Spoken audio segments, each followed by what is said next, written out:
Bismillahirrahmanirrahim. Assalamualaikum warahmatullahi wabarakatuh. Alhamdulillah wassalatu wassalamu ala rasulillah. Wala hawla wala quwata illa billah. Allahumma allimna ma yanfa'una wanfa'na bima 'allamtana wa zidna ilma. Allahumma arinal haqqa haqqan warzuqna tiba'ah wa arinal batila batilan warzuqna ijtinabah. Kaum muslimin dan kaum muslimat rahimani wa rahimakumullah. Kita bersyukur kepada Allah karena di kesempatan ini kita bisa kembali melanjutkan pembahasan kita bersama kitab Asy-Syarhul Mumti' ala Zadil Mustaqni karya Syekh Ibnu Utsaimin rahimahullah. Dan kita masih di pembahasan terkait dengan alat musik. Sebelumnya di sesi pekan yang lalu itu sudah sempat masuk alasan ataupun argumen yang menjadi dasar kenapa alat musik itu diharamkan. Dalilnya juga sudah disampaikan. Nah, sekarang apakah kita boleh untuk merusak ataupun menghancurkan alat musik? Siapa yang bisa melakukan itu? Nanti kita akan lihat, namun sebelum itu kita akan coba lanjutkan sedikit pembahasan terkait dengan hukum ataupun terkait dengan pengecualian. Di momen-momen tertentu ada alat musik yang itu boleh digunakan dan momennya terbatas. Di sini ditegaskan fal ma'azif yashabuha ghina fil ghalib. Kalau kita bicara alat musik itu biasanya dia diiringi dengan nyanyian.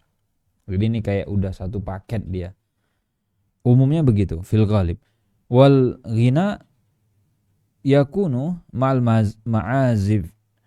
Kalau kita bicara nyanyian ataupun lagu-lagu itu yang digabung atau yang diiringi, dikawal dengan alat-alat musik, ini nanti kita bisa temui sebenarnya praktek-praktek itu di lapangan. Dan yambani alaihi zina haitsu qala yastahilluna al-hira ay az-zina wa qawlu fil hadis wal khamr wal harir.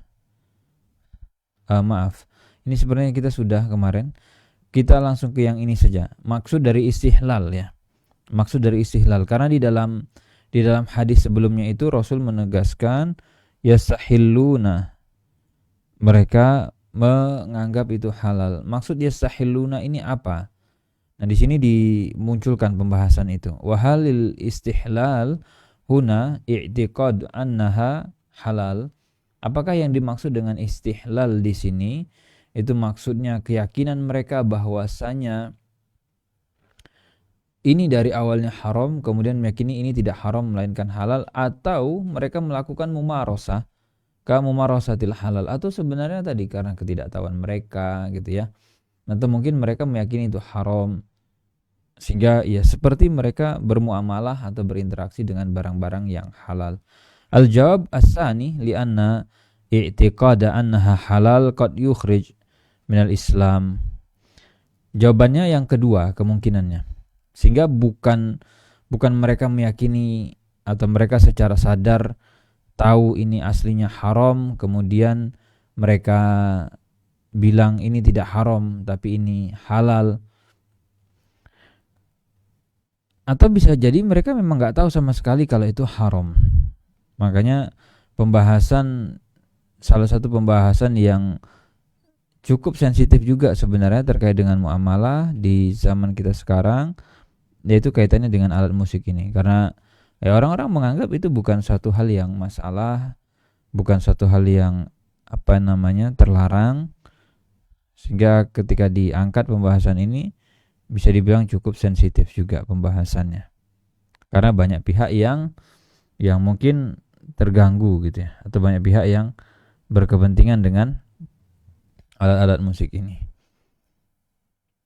Sehingga kalau dibilang mereka tahu itu haram lalu memaksakan untuk dihalalkan, ini resikonya berat.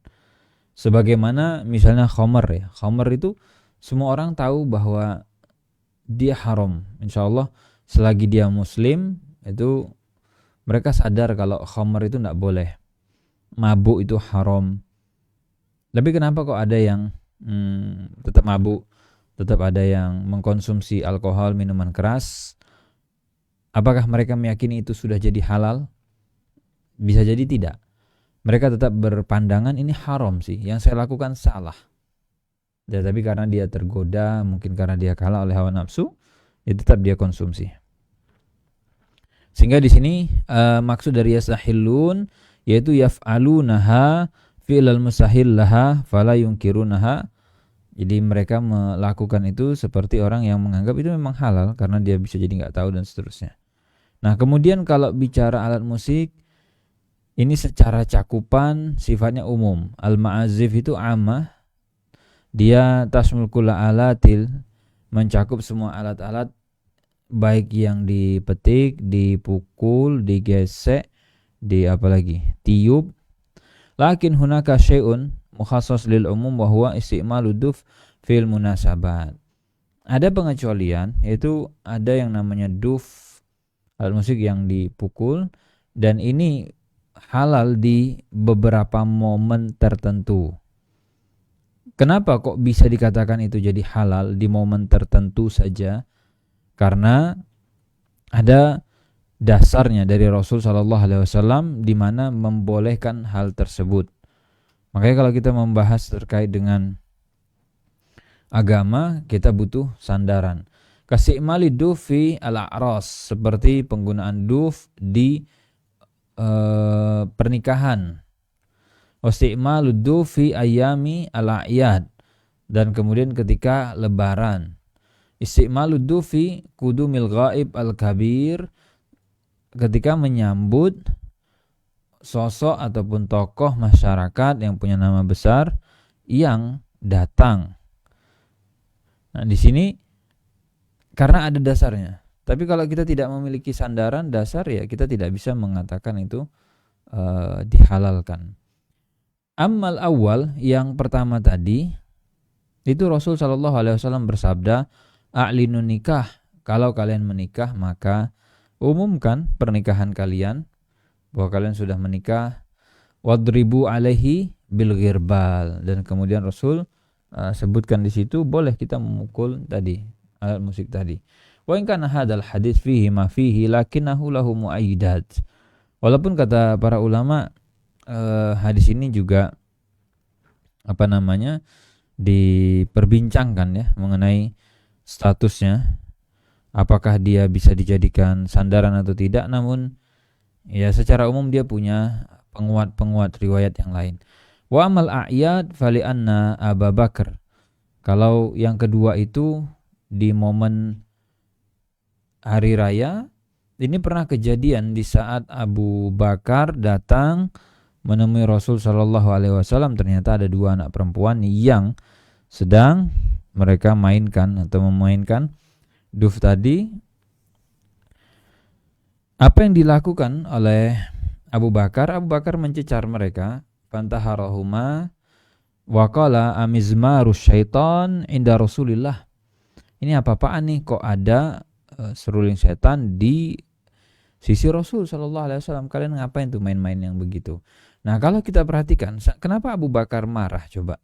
Ini kan berarti sebelumnya Abu Bakar sudah punya informasi bahwa praktek itu tidak boleh, bahwa alat musik itu terlarang. Kalau itu tidak terlarang, kalau itu dibolehkan, kan ngapain si Abu Bakar sampai protes, sampai kemudian memarahi si anak-anak tadi, dua orang perempuan itu.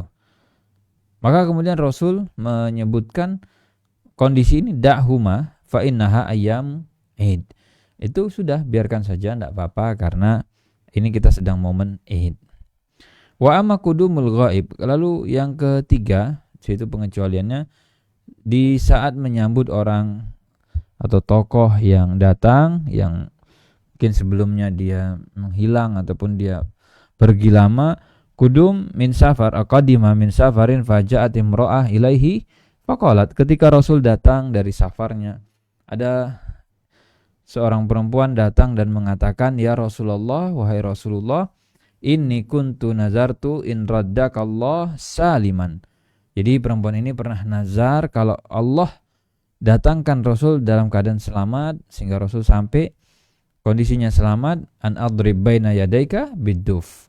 Maka mau disambut nih sama dia dengan memukul duf. Faqala laha, maka Rasul menyampaikan kepada perempuan tadi, "Aufi binadzariki." Ya silakan ditunaikan pukul dufnya. Ini pengecualian-pengecualian yang disebutkan oleh dalil. Wa ma ada dufi min alati zamr fal asal fihi tahrim. Adapun selain duf, jadi kalau misalnya ada yang mau mengkiaskan, ada yang mau menganalogikan selain duf tadi, atau mungkin sesama alat pukul, alat musik yang dipukul itu kan macam-macam ya, modelnya, bentuknya. Mau dikiaskan tidak bisa, karena hukum asalnya yaitu adalah fal asal fihi at-tahrim, diharamkan.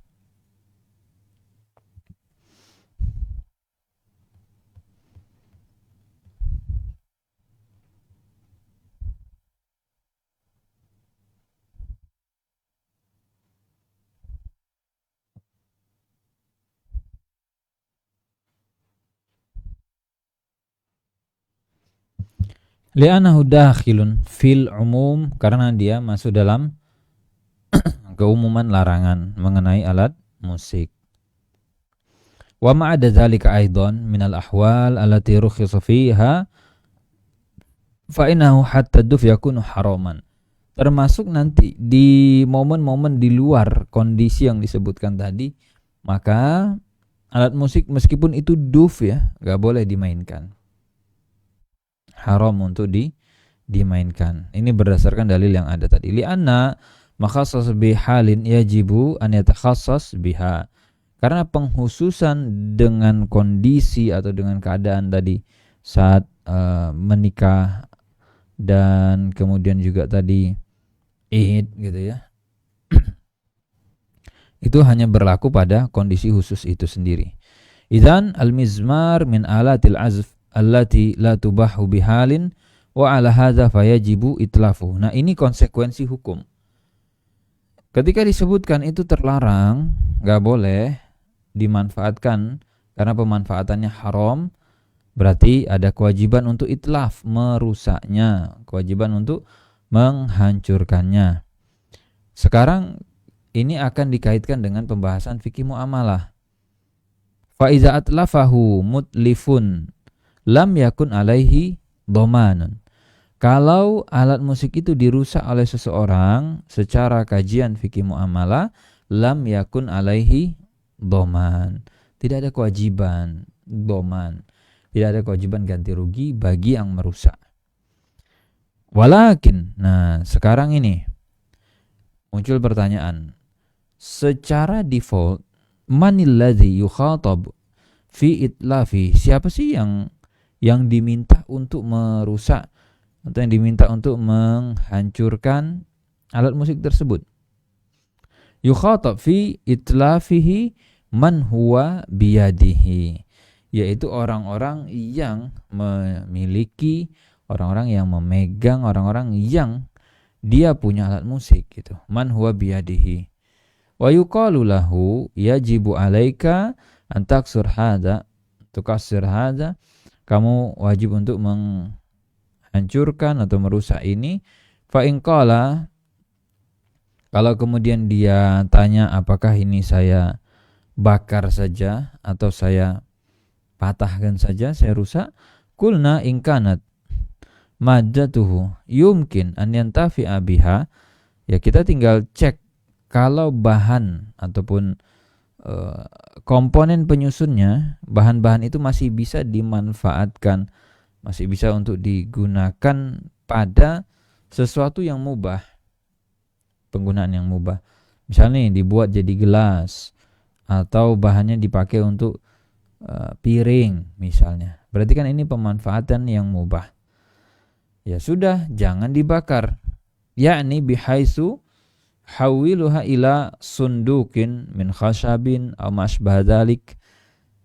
Kalau misalnya tadi alat musiknya itu dari kayu, ya kita ubah bisa menjadi kotak atau yang lainnya dan yang sejenisnya, tapi tidak kemudian kita musnahkan total, tidak. Fala tutslifu li'anna hadza innama, karena benda-benda itu tadi diharamkan gara-gara apa? Bukan karena zatnya. La li'annahu khashab. Ini bermasalah bukan karena dia adalah kayu, sebagaimana misalnya kaca nih, cangkir. Kaca ini tidak dipermasalahkan karena dia kaca, tapi ketika dia dipakai, dimanfaatkan untuk yang haram. Tadi misalnya ada alat musik yang terbuat dari kaca misal, ini tidak boleh. Lakin likaunihi stu'mila fi haram, tapi yang dia menjadi masalah karena dia dipakai, digunakan pada sesuatu yang haram. Fa idza kana yumkin an yuhawwal ila halalin fa innahu la yajuzu an yutlaf. Kalau dia bisa kita ubah bentuknya atau kita bisa manfaatkan dia pada penggunaan-penggunaan yang halal, maka tidak boleh dirusak, tidak boleh dihancurkan. Li'anna fi dzalika itlafu malin, karena ini termasuk dalam perbuatan membuang-buang harta. Sebenarnya kan kamu bisa manfaatin, dipakai, mau dibuat dia jadi meja, jadi kotak atau yang lain. Wa amma idza kana la yumkinul intifa' bihi. Nah, jika memang sudah enggak bisa lagi, ini mau dipakai buat kotak enggak bisa, mau diubah bentuk untuk pemanfaatan yang lain tidak memungkinkan, ya sudah, boleh dibakar. Silahkan dibakar, silahkan dimusnahkan. Li'anna ihraqahu ablaghu fit tanfiri anhu. Kenapa kok dibakar tadi bisa dikatakan lebih ampuh itu? Ya, lebih ampuh dari sisi apa? Tanfir anhu. Untuk membangun jurang ataupun buat gap yang cukup besar sehingga orang tidak pakai itu lagi. Gimana ya, sudah musnah zatnya, mau dipakai, gimana cara makainya?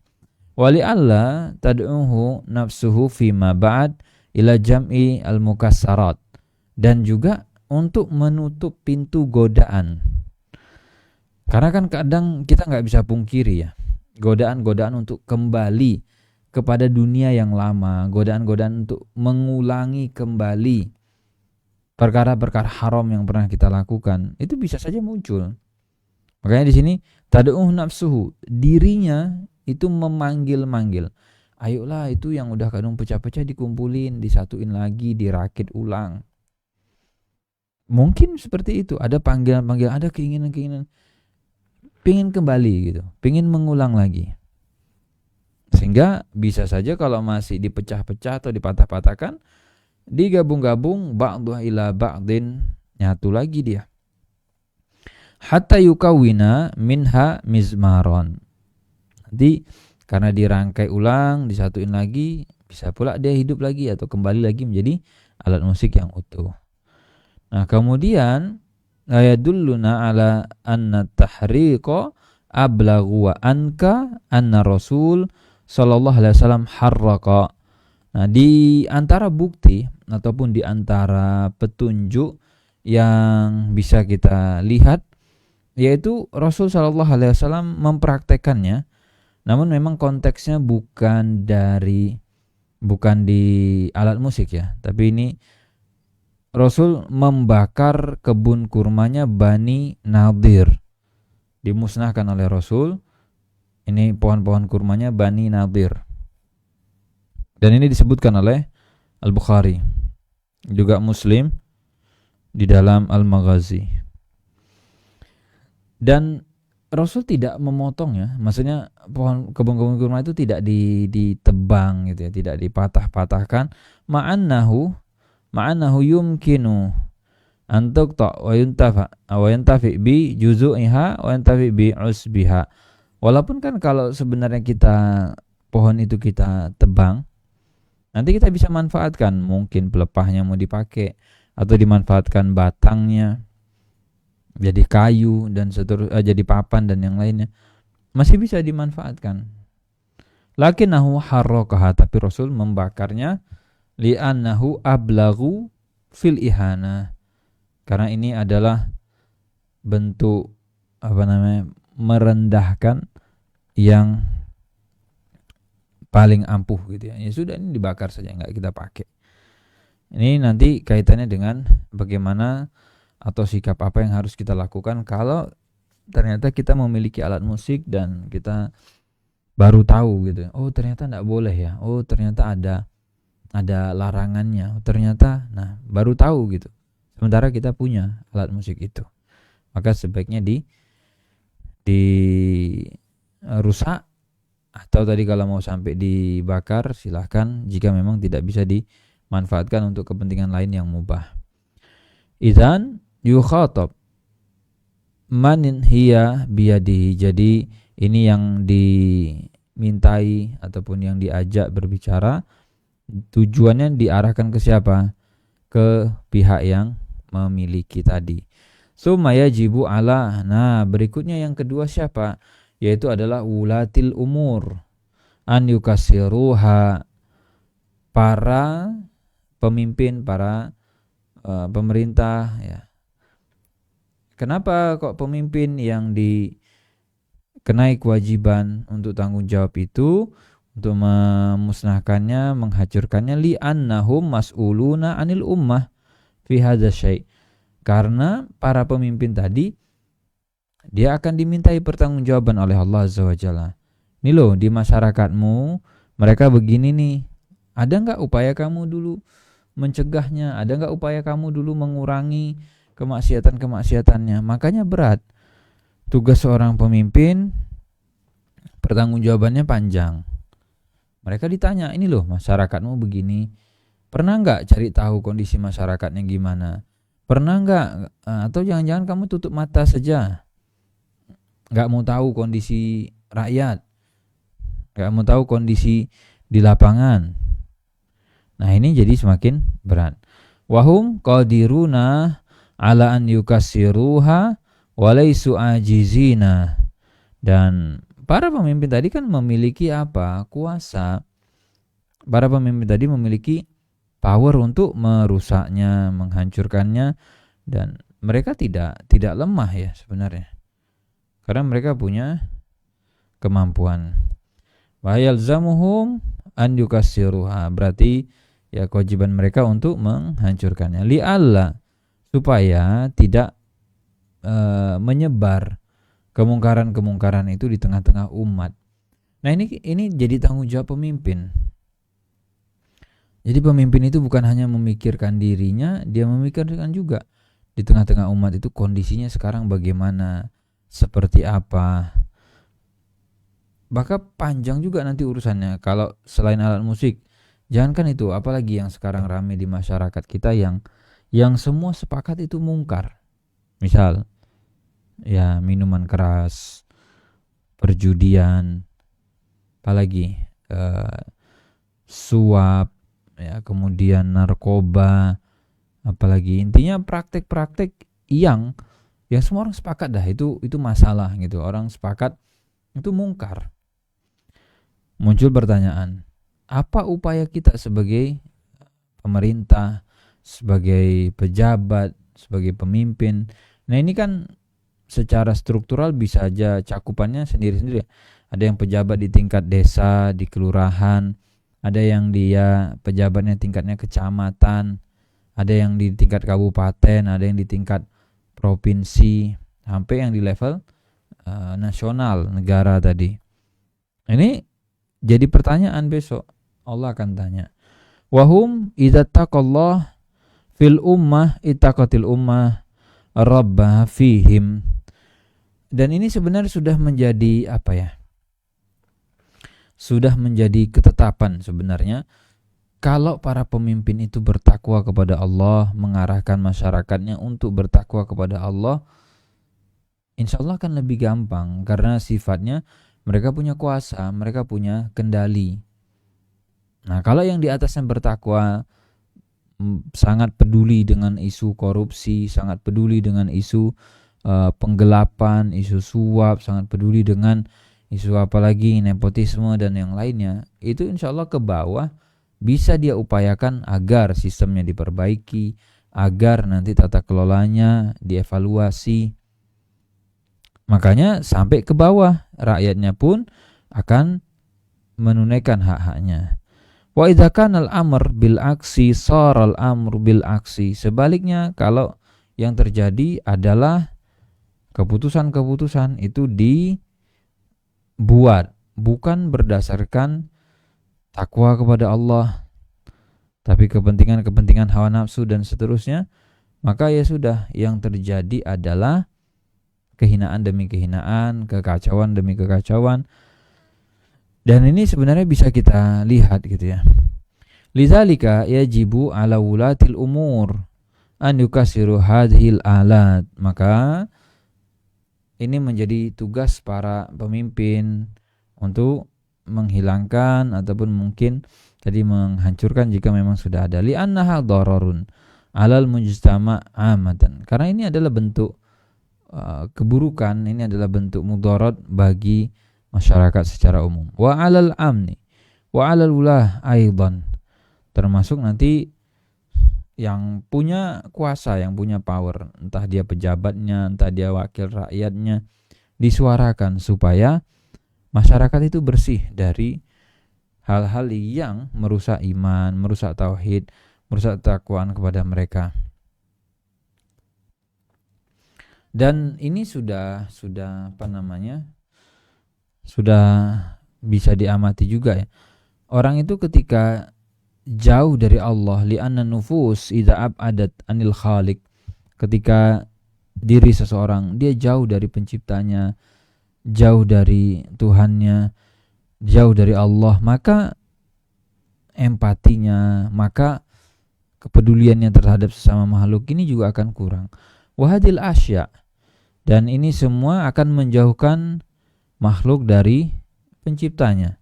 Li'annaha tulhi, karena mereka akhirnya terlalaikan dan mereka akan berpaling dari jalan Allah, dari mengingat Allah, dari sholat. Nah ini paketannya gitu, runutannya. Akhirnya apa?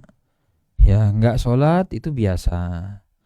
Tidak banyak mengingat Allah, tidak banyak zikir itu dianggap biasa. Atau apalagi tidak menjalankan tuntunannya itu dianggap biasa. Wa hal yajibu 'alal wahid minan nas. Sekarang pihak yang ketiga nih. Kalau tadi kan yang pertama pemiliknya, yang kedua itu tadi yang bertanggung jawab adalah pemerintahnya. Sekarang person ke person atau masing-masing individu rakyat. Ada nggak kewajiban pada masing-masing kita itu untuk yukasir hadhi al-mazamir, menghancurkan, merusak alat-alat musik tadi? Jawabannya lah, tidak. Maka meskipun kita mungkin sudah sadar, kita tahu, oh ini tidak boleh ya, ini haram. Bisa nggak kita datang ke rumah orang, lalu kemudian kita hancurkan? Wah ini nggak boleh, haram, pecahkan. Ini dosa, patahkan. Nggak bisa. Itulah kenapa bedakan antara sikap, bagaimana kita bersikap kepada orang lain, kan tidak dipukul rata. Ketika kita menjelaskan mana yang halal, mana yang haram, itu berbeda dengan kita menyesat-nyesatkan orang. Ini tidak berarti kemudian kita menyesat-nyesatkan orang, tidak. Tapi menjelaskan hukum, ini hukumnya, ini dasarnya, ini pertimbangan hukumnya. Lalu kan disampaikan siapa yang bisa menegakkan ini? Ya tadi orang yang sudah bertaubat, baru sadar dia, atau pejabat. Kalau perorangan kan tidak bisa mau mengeksekusi itu. Li'annahu laisa lahu sultah, karena perorangan itu dia nggak punya power, dia nggak punya kekuasaan. Kalau dipaksakan, itu yang ada adalah chaos, keributan nanti di tengah masyarakat, bukan justru mendatangkan kebaikan. Wa hal yajuzu an yukasiraha. Jadi pertanyaan pertama tadi, hal yajibu 'alal wahid minan nas an yukassira hadhil mazamir, kita wajib enggak? Jawabannya enggak wajib. Oke, ganti pertanyaannya. Sekarang pertanyaan kedua. Hal yajuzu an yukassiraha? Oke, kalau enggak wajib, oke, siap. Boleh enggak kita hancurin tuh? Jadi bukan bahas wajib enggak wajib, tapi mau bahas kalau saya mau hancurin gimana? Saya dosa enggak? Boleh enggak saya hancurin? Maka di sini kata Syekh tergantung. Lihat sikonnya. Maksudnya gimana? Tergantung. Di sini kata beliau yunzar in kana yatarattab ala dzalika dararun akbar. Ini nanti tergantung apakah efek dari perbuatan itu menimbulkan mudarat yang lebih besar atau tidak. Kalau misalnya gara-gara kita hancurkan sepihak, ini menimbulkan mudarat yang lebih besar, gak boleh, biarkan saja.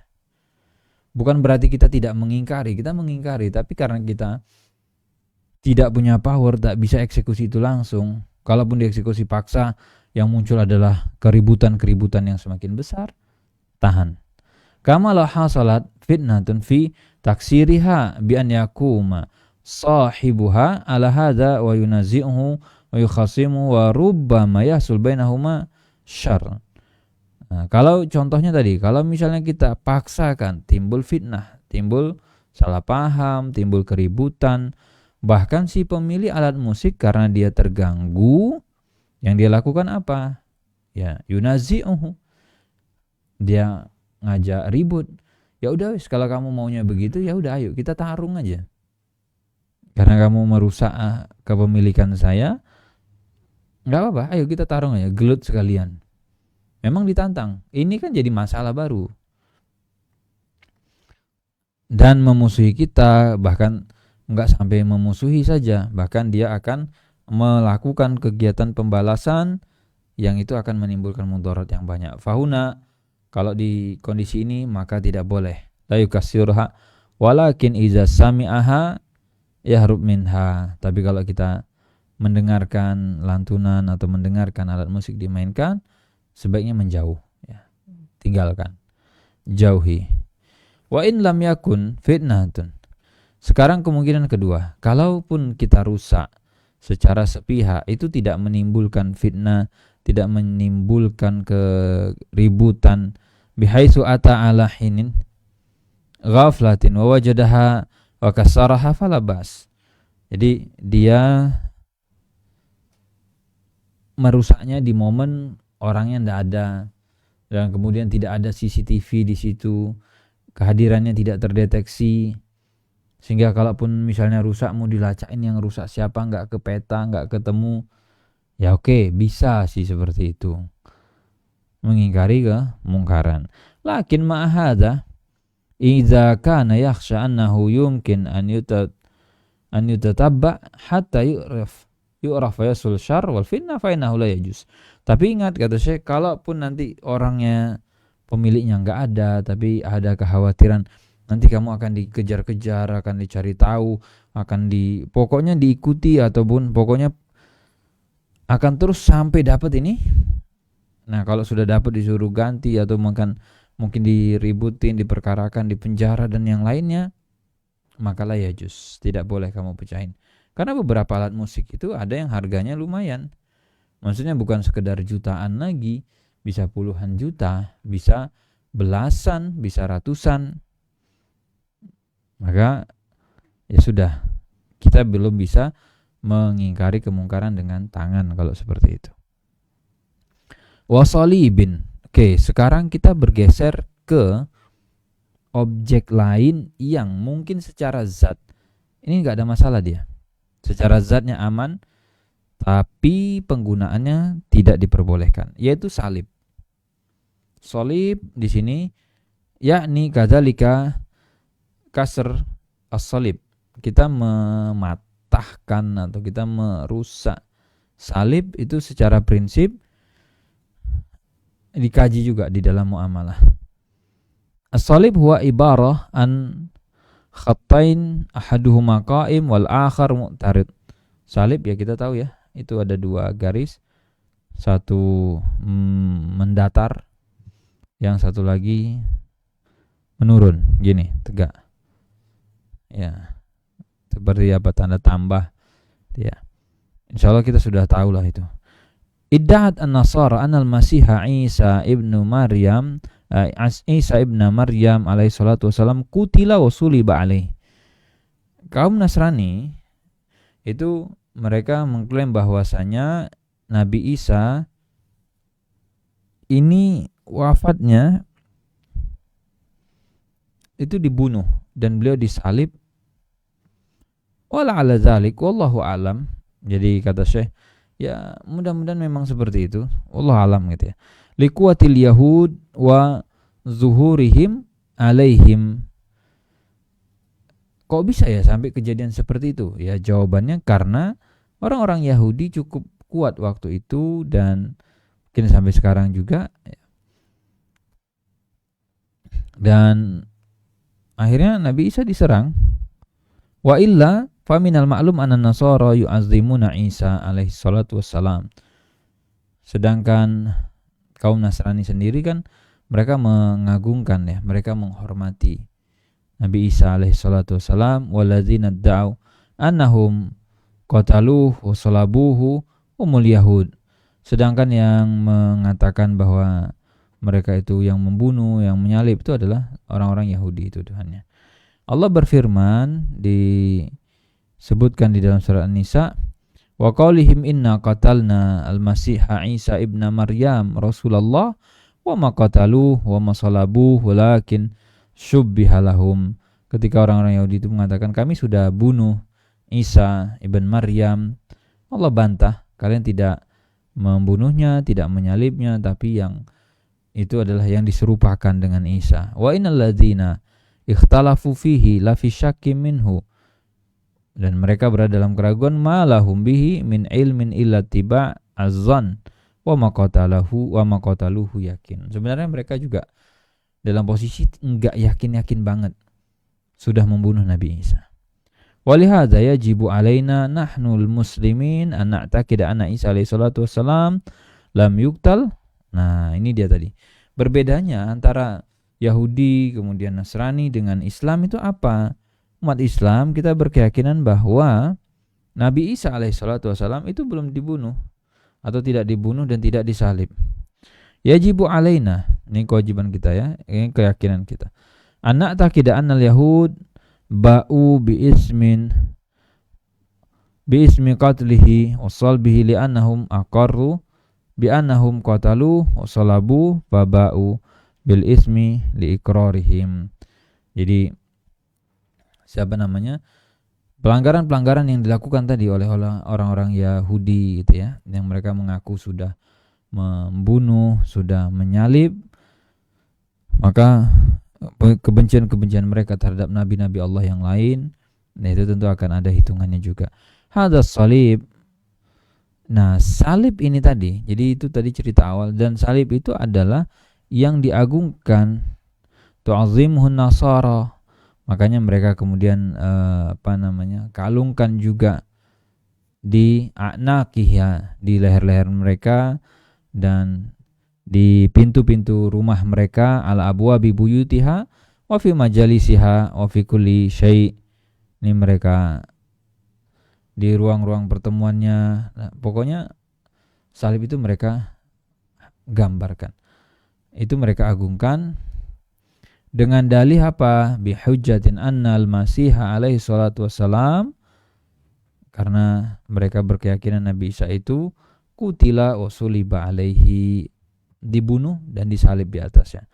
Wa nahnu nara annahu munkarun azim li'annahu syi'arul kufur.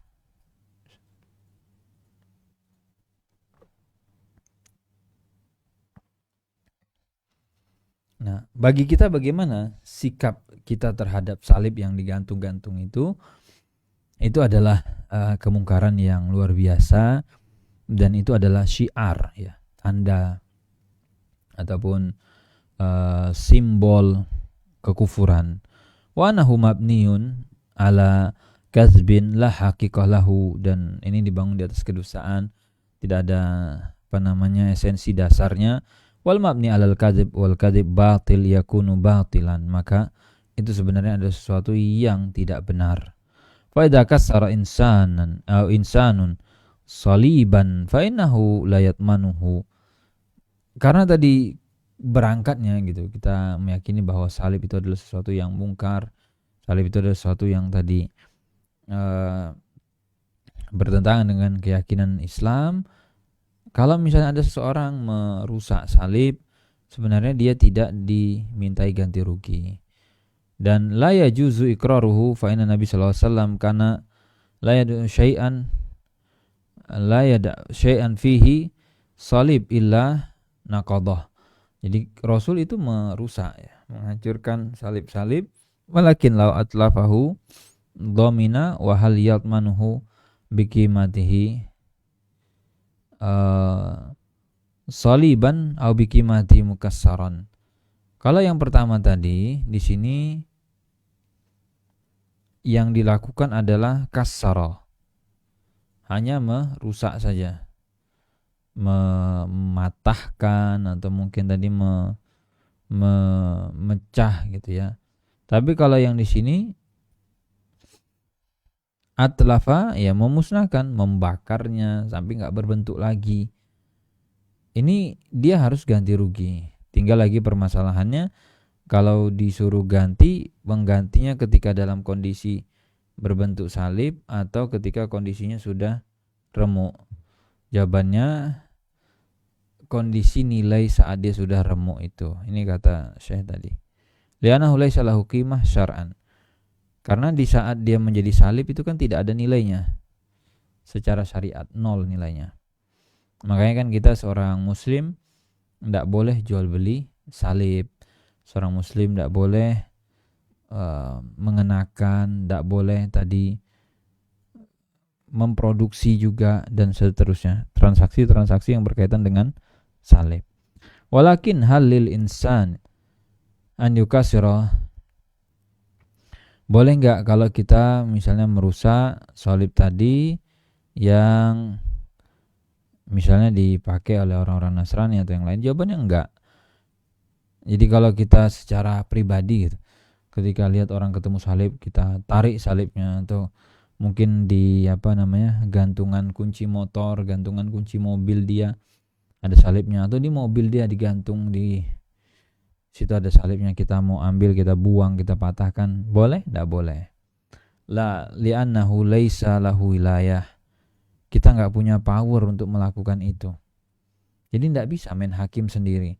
Walaupun kita meyakini itu mungkar, kita meyakini bahwa itu masalah. Bisa nggak main hakim sendiri? Tidak bisa.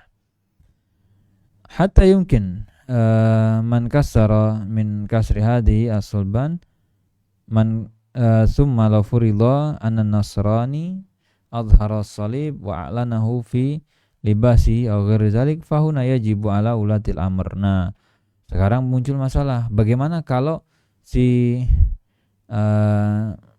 Nasrani tadi itu udah terang-terangan diumumkan, bahkan di publik itu dia dengan santainya gitu ya, menggunakan simbol-simbol tadi. Disitulah letak kewajibannya para ulatul amr, pemimpin tadi di daerah itu, di tempat itu, an yamna'uhum min izhari salib, melarang, pokoknya jangan ada yang menunjukkan simbol-simbol kesyirikan, dilarang. Li'annahu syiar kufrin, itu adalah bentuk ya tadi ya, simbol kesyirikan, dan mereka ya'taqiduna, mereka meyakini pengagungan terhadap itu, ini bagian daripada agama. Maka bertentangan dengan konsep yang dibawa oleh Islam. Wa aniyat zahab wa fiddah. Sekarang barang lain yang kalau misalnya dihancurkan atau dirusak itu tidak ganti rugi. Di sini disebutkan yaitu perkakas ataupun peralatan makan, minum, wadah-wadah yang terbuat dari emas dan perak. Biasanya ini ya orang-orang yang memang secara ekonomi menengah ke atas. Kalau yang biasa-biasa, ya gelasnya biasa, nggak dari emas. Piringnya juga biasa, nggak ada emas-emasnya. aniyatu zahab wal fidda idza kassaraha al insanu fa innahu la dhamana alaihi. Ini orang yang merusak piring emas, gelas emas, itu tidak ada dhaman, tidak ada ganti rugi. Kenapa? Karena menurut pendapat yang masyhur dari mazhab Hambali, bahwa piring emas, bejana emas, wadah emas tadi itu adalah haram secara mutlak. Sa'an kana yasta'miluha sahibuha fil akli wasyurbi aw lizina aw li ghairi zalik. Entah dipakai untuk makan atau dipakai untuk minum atau sekedar untuk perhiasan, dipajang atau yang lainnya. Binaan ala anna aniyat zahab wal fiddah. Apa dasarnya tadi? Dasarnya karena piring emas dan piring perak tadi itu haram untuk digunakan dan haram juga untuk dibuat, dipakai. Wahadil mas'alah fiha khilaf. Nah, tapi Syekh memberikan rambu atau informasi di sini, sebenarnya ada permasalahan ataupun ada perbedaan pendapat di sini. Wa zahirus sunnah anna al-muharram al-akal wa syurb biha faqat. Kalau secara dalil, kata beliau, itu yang diharamkan itu hanya dua, menggunakannya untuk makan atau untuk minum, itu saja. Sedangkan baqiyatul isti'malat, sisanya ataupun penggunaan-penggunaan lain selain untuk makan dan yang lain, dan bukan tadi waduna ittikhadhu halizina, Allahumma illa an yakuna hadza min babi as-saraf fa yunha an zalika lil israf la li zatiha. Nah, kalaupun mungkin tadi dipakai untuk perhiasan ataupun untuk pajangan, biasanya orang pakai pajangan gitu kan. Nah, kalau memang pun itu juga dilarang, sebenarnya dia tidak dilarang karena zat piring itu sendiri, tapi dilarang karena adanya israf, ada tindakan tadi menggunakan harta untuk mungkin pamer, untuk mungkin berbangga-bangga dan sejenisnya. Wa dalilu hada, apa dasarnya? Ini Rasul sallallahu alaihi wasallam bersabda, la tashrabu fi aniyati zahabi wal fidda wa la ta'kulu fi sahafiha. Larangannya apa? Jangan minum pakai wadah yang terbuat dari emas dan perak, dan jangan makan juga menggunakan piring dari emas dan perak. Lam yazkur ilal akal wasyurb. Kalau kita perhatikan di dalam hadis ini, yang disebutkan aktivitasnya yang terlarang dua saja, untuk makan dan untuk minum. Walau kana al-muradu al-aklu wasyurbu. Kalau sekiranya tadi yang dimaksud adalah makan, minum dan selainnya, tentu Rasul menegaskan la tasta'milu, tidak, jangan digunakan. Walau kana ittikhaz biduni al-isti'mal haraman laqala la tattakhidhu. Kalau sekedar kita miliki atau kita minta buatin, kita punya gitu ya, tapi nggak diapa-apain, nggak dipakai, itu tetap haram. Ya mestinya kan bunyinya apa ya? Jangan kalian miliki, jangan kalian punyai. Fala yumkin an yada an Nabi sallallahu alaihi wasallam huwa a'am. Dan tentu Rasul tidak meninggalkan. Kalau memang itu terlarang dan sifatnya umum, mesti sudah ditegaskan. Kalau bisa menyebut yang rinci tapi yang umum nggak disebut itu kan nggak mungkin. Wa idza kana kadzalik fala yumkin an nastadila bil akhas 'alal a'am. Maka kita nggak bisa menggunakan dalil yang sifatnya khusus untuk melebarkan kepada penggunaan-penggunaan yang lebih umum. Li'anna dalil la budda an yakuna a'am minal madlul. Karena kaidahnya dalil itu harus lebih umum dibanding apa tadi yang mau kita bahas untuk dicakup oleh dalil tadi. Hatta yumkinu al-istidlal amma idza kana dalil akhas fasyari' qad wasa'a lil ummah. Kalau ternyata yang diperkarakan atau yang dipermasalahkan hanya di ceruk ataupun di area yang kecil ini saja, yang sempit dan terbatas ini, berarti yang lain itu diizinkan. Wa yadullu li hadza anna Ummu Salamah radhiyallahu taala anha wahya mimman ruya atau mimman arwa an-nahya an aniyatil fiddah khassa kana indaha ini kita lihat kasusnya Ummu Salamah. Ummu Salamah itu juga punya berkakas yang terbuat dari perak.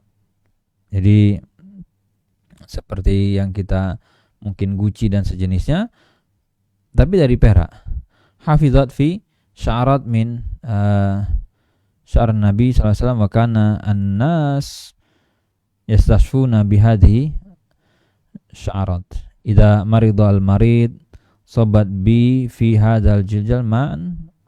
Nah, kalau tadi dipakai untuk apa? Nyimpan tadi rambut dan sejenisnya. Kalau ada yang sakit, mereka berobat dengan itu, dikasih air kemudian diminum. Tapi intinya fokusnya pada gitu ya, pada wadah tadi yang dipakai untuk nyimpan, hanya untuk nyimpan saja, bukan untuk makan atau untuk minum. Berarti kalau kita lihat prakteknya Ummu Salamah, ada penggunaan lain walaupun itu dari perak, ternyata tidak dilarang. Binaan ala hadzal qaul alladhi huwa zahirus sunnah wa huwa rajihna kullu yajuzu kasra'an nihzab wal fidda illa liman yasta'miluha fil akal wasyurb. Jadi di sini yang boleh dirusak kalaupun memang dia punya kuasa dan tidak ada ganti rugi, itu bagi mereka yang menggunakan wadah dari emas perak untuk makan minum. Selain untuk makan minum tidak boleh.